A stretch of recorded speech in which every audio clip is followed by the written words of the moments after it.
अहम खबर शामिल करें। चेयरमैन पीटीआई की सजा मुअत्तली का फैसला कल सुबह 11 बजे सुनाया जाएगा। अदालती अमले ने चेयरमैन पीटीआई के वकील को आगाह कर दिया।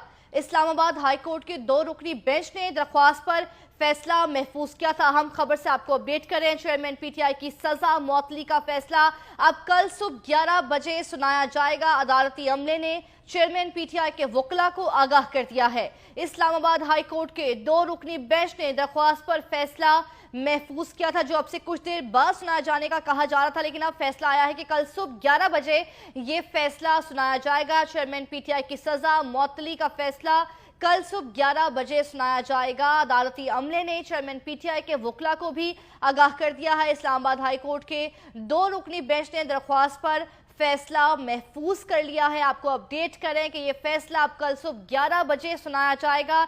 कल का दिन डिसाइड किया गया है। इस फैसले को सुनाने के लिए 11 बजे का वक्त डिसाइड हुआ है। चेयरमैन पीटीआई की सजा मुअत्तली का फैसला अब कल सुबह 11 बजे सुनाया जाएगा। अदालती अमले ने चेयरमैन पीटीआई के वकील को आगाह कर दिया है। इस्लामाबाद हाई कोर्ट के 2 रुकनी बेंच ने दरख्वास्त पर फैसला महफूज किया था। अहम खबर से आपको अपडेट करें।